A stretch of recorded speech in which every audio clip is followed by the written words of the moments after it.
What say you, Madam Forelady, as to indictment number 2015-09501, wherein the defendant, Adrian T. Loya, is charged with murder?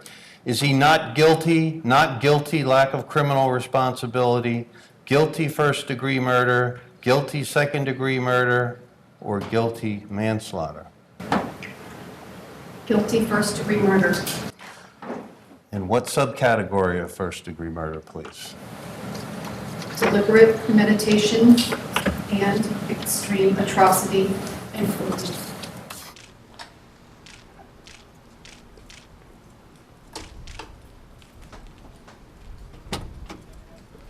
Mr. Loya, what do you say to the victim's family? I'm very, very sorry.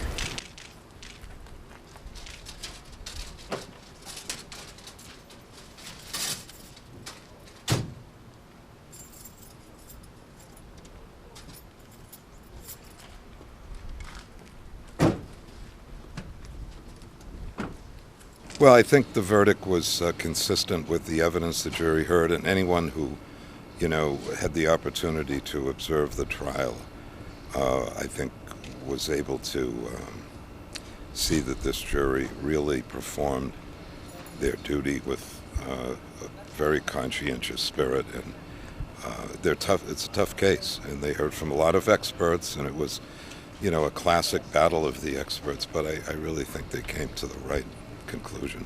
They're relieved,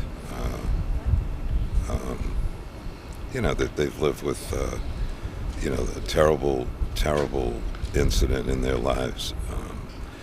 I've heard it said that there's nothing worse than a parent losing a child, and they were a delight, however, to deal with all the time that we've dealt with them and interacted with them, and as was Lisa. Lisa is a trooper in every sense of the word. She's just a strong young woman, and I think she's going to rebound from this and do well with the rest of her life.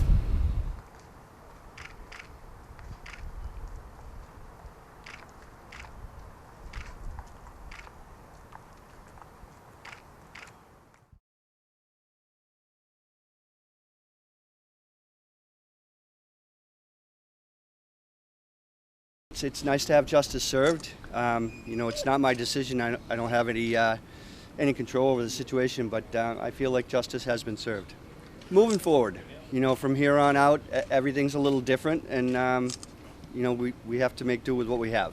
Bullet actually is more of a health aid for me in the long term. Bullet helps me with my walking as much as I can take him. Obviously, now with my electrical business, I can't take him quite everywhere, but most places I do. More importantly, with helping my walking and pulling me up the stairs, it relieves a lot of pressure on my joints. Nerve damage from those, from the nerve damage, the joints are all weakened. When they read the verdict, did you look at Mr. Loya at all to see his reaction? Tell us how that went. Actually, I did. More so when Anna was there and Anna's parents were there reading their statements. That was really when I wanted to see his reaction, and I really didn't see a lot in his face, although I did notice that he did look over.